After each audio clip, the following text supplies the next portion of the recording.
मराठी कादंबरी परीघ, लेखिका सुधा मूर्ती.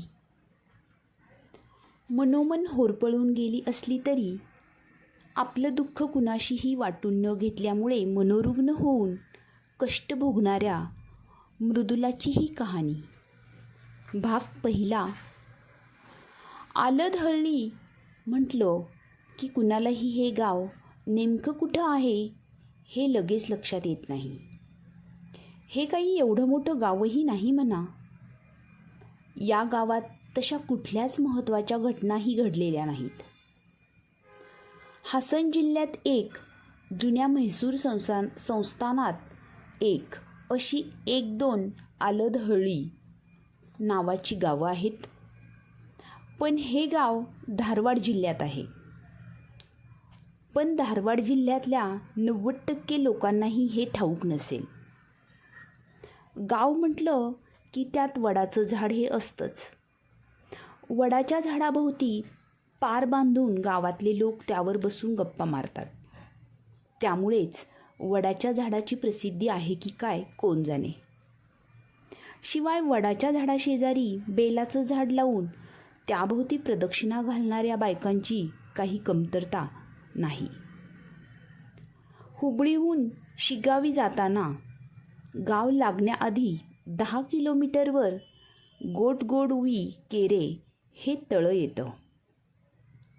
हे तळं नेहमी पाण्यानं भरलेलं असतं. तरी उन्हाळ्यात त्यातलं पाणी बरंच कमी होतं. गणपती उत्सवामध्ये त्यात लाल कमळं भरली की ते परिपूर्ण वाटतं. हुबळीत रणरणत ऊन असलं तरी शिगावी मात्र सह्याद्रीलगतचा मलेनाडचा पदर आहे. असंच पुढं गेलं की हावेरी, राणेबिन्नूर हा सगळा देशाचाच भाग. पुढे तुंगभद्रा नदी आडवी येते. पलीकडे हरिहर एका टोकाला असलं तरी उत्तर कर्नाटकातल्या लोकांच्या दृष्टीनं हा म्हैसूर संस्थानाचा भाग. उत्तर कर्नाटकची सीमा या नदीच्या काठावर संपते. अलीकडे या नदीवर एक नवा आणि एक जुना असे 2 पूल होऊन 1956 सालापासून सगळा कर्नाटक एक प्रदेश झाला असला तरी आजही कर्नाटकात जुनं कर्नाटक, उत्तर कर्नाटक, निजाम कर्नाटक, किनारपट्टीवरचा कर्नाटक असा भेद राहिलेला आहे. अर्थात भेद नाही असं जीवनच नाही म्हणा. तो तर निसर्गाचा नियमच आहे. शेजारच्या महाराष्ट्रातही याच प्रकारे कोल्हापूर, पुणे, नागपूर असे भेद आहेत. लोकांच्या जगण्यात ही फारशी महत्त्वाची गोष्ट नसली तरी राजकारणात याला भरपूर महत्त्व आहे. अधूनमधून हे असमाधान उसळून बाहेर येतं आणि ती वृत्तपत्रांच्या मुखपृष्ठावरची बातमी होते.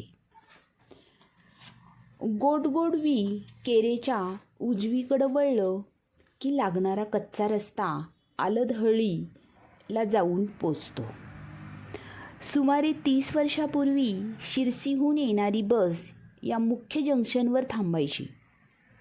गावची माणसं सवारी, बैलगाडी जुंपून या जंक्शनवर यायची. या नाक्याला गोटगोडवी तिठा म्हणायचे.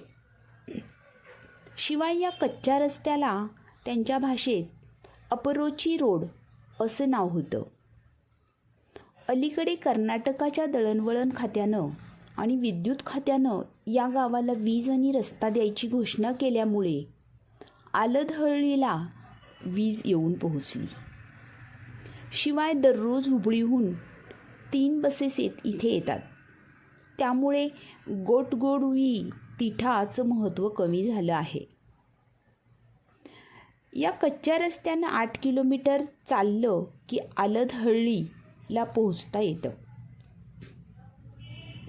इथली लोकसंख्या 8-10 हजारांपेक्षा कमी आहे. मलेनाडूला इथून सुरुवात होते असं म्हणायला हरकत नाही. हमरस्त्यापेक्षा हा आतला रस्ता किती वेगळा आहे. दोन्ही बाजूला घनदाट आंब्याची आणि वडाची झाडं. पूर्वी इथे गोरे राज्यकर्ते शिकारीसाठी यायचे म्हणे.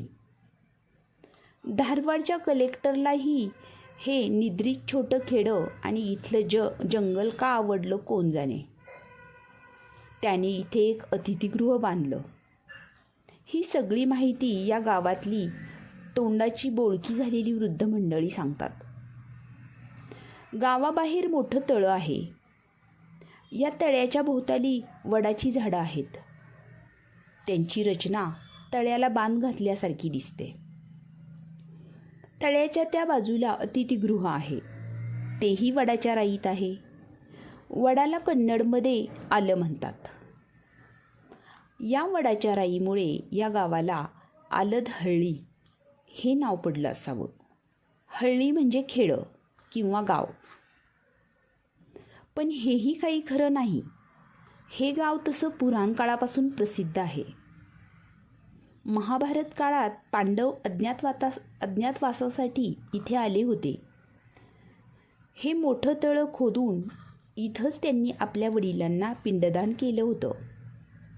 त्याशिवाय विजयनगरच्या काळी त्याचे संस्थापक व्यासराय यांनी इथे मारुतीची स्थापना केली.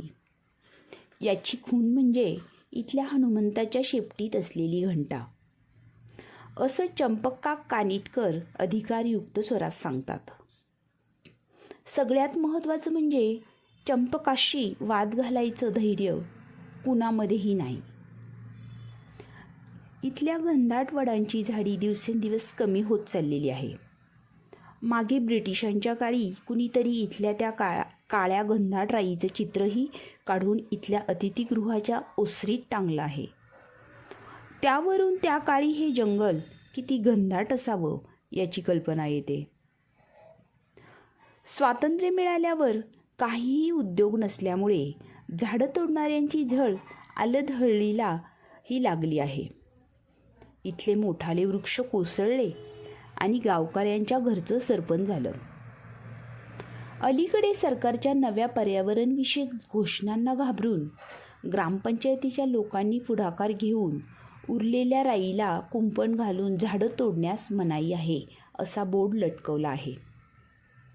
तरीही चोरून मारून झाडं तोडण्याचा उद्योग या छोट्या खेड्यात चाललेला असतोच. कुऱ्हाडीला कुठं बोर्ड वाचता येतो आणि झाडांना तोंड कुठं आहे. गावाच्या मध्यभागी बसस्टँड असल्यामुळे काहीजण हुबळी धारवाडला महागडं घर भाड्याने घेण्याऐवजी इथे घर करून रोज ये जा करतात. इथं राहिलं की शांत जीवन मिळतं. धुराचा त्रास नाही. त्यामुळे बऱ्याच सुशिक्षितांना इथं घर करणं सोयीचं वाटतं. कारण इथलं हायस्कूल धारवाडच्या केई बोर्डापेक्षा आणि हुबळीच्या लॅमिंगन हायस्कूलपेक्षा चांगलं आहे. इथे शिकलेले अनेक विद्यार्थी बोर्डात आले आहेत. त्यात भीमन्नाची मुलगी मृदुला हीही एक. इथं आधी केवळ कन्नड भाषेचे 7व्या इयत्तेपर्यंतचे वर्ग चालायचे. तेही गावकऱ्यांनी सरकारच्या हातापाया पडून सुरू करायला लावले होते. त्यानंतर इथले विद्यार्थी पुढच्या शिक्षणासाठी शिग्गाव किंवा हुबळीला जायचे. बाहेरच्या रस्त्यानं गेलं तर 16-18 किलोमीटरवर शिग्गाव.